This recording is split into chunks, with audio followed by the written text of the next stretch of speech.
ಸ್ನೇಹಿತರೆ, ಭಾರತ ಸರ್ಕಾರ ಈಗ ಹೊಸದಾಗಿ ಸಿಮ್ ಅನ್ನು ಖರೀದಿ ಮಾಡುವವರಿಗೆ ಎಚ್ಚರಿಕೆಯನ್ನು ಕೊಟ್ಟಿದೆ. ಹೊಸ ಸಿಮ್ ಖರೀದಿ ಮಾಡುವವರಿಗೆ ಎಚ್ಚರಿಕೆಯನ್ನು ಕೊಟ್ಟಿರುವ ಭಾರತ ಸರ್ಕಾರ ಈಗ ಸಿಮ್ ಲಿಮಿಟೇಷನ್ ನಿಯಮದ ಬಗ್ಗೆ ಮತ್ತೊಮ್ಮೆ ಮನವರಿಕೆಯನ್ನು ಮಾಡಿದೆ. ಭಾರತದಲ್ಲಿ ಇನ್ನು ಮುಂದೆ ಸಿಮ್ ಖರೀದಿ ಮಾಡುವವರು ಕಡ್ಡಾಯವಾಗಿ ಈ ನಿಯಮಗಳನ್ನು ಪಾಲನೆ ಮಾಡಬೇಕಾಗುತ್ತೆ.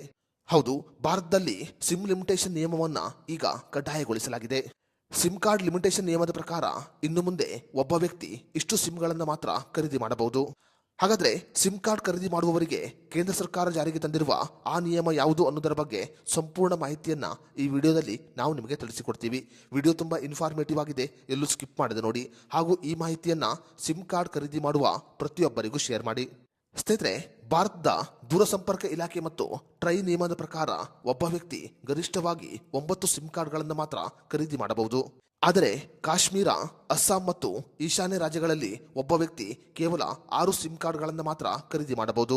ಅನಾಮಧೇಯ ಹೆಸರಿನಲ್ಲಿ ಸಿಮ್ ಕಾರ್ಡ್ಗಳನ್ನು ಖರೀದಿ ಮಾಡಿ ವಂಚನೆ ಮಾಡುತ್ತಿರುವುದು ಈಗ ಕೇಂದ್ರ ಸರ್ಕಾರದ ಗಮನಕ್ಕೆ ಬಂದಿದೆ. ಈ ಕಾರಣಗಳಿಂದ ಇನ್ನು ಮುಂದೆ ಭಾರತದಲ್ಲಿ ಸಿಮ್ ಕಾರ್ಡ್ ಖರೀದಿ ಮಾಡುವುದಕ್ಕೆ ಸಂಬಂಧಪಟ್ಟಂತೆ ಬಹಳ ಕಠಿಣವಾದ ನಿಯಮವನ್ನು ಜಾರಿಗೆ ತರಲಾಗಿದೆ.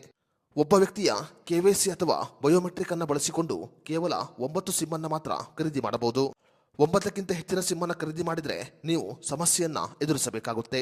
ಅದೇ ರೀತಿಯಲ್ಲಿ ಸಿಮ್ ಕಾರ್ಡ್ ಖರೀದಿ ಮಾಡುವವರ ವಯಸ್ಸು ಕಡ್ಡಾಯವಾಗಿ 18 ವರ್ಷವಾಗಿರಬೇಕು. 18 ವರ್ಷದ ಕೆಳಗಿನವರಿಗೆ ಯಾವುದೇ ಕಾರಣಕ್ಕೂ ಸಿಮ್ ಕಾರ್ಡ್ಗಳನ್ನು ಕೊಡಲಾಗುವುದಿಲ್ಲ. ಸಂಚಾರ್ ಸಾಥಿ ವೆಬ್ಸೈಟ್ ಮೂಲಕ ನಿಮ್ಮ ಆಧಾರ್ ಕಾರ್ಡ್ನಲ್ಲಿ ಎಷ್ಟು ಸಿಮ್ ಕಾರ್ಡ್ಗಳು ರಿಜಿಸ್ಟರ್ ಆಗಿದೆ ಅನ್ನೋದರ ಬಗ್ಗೆ ನೀವು ಮಾಹಿತಿಯನ್ನ ತಿಳಿದುಕೊಳ್ಳಬಹುದು.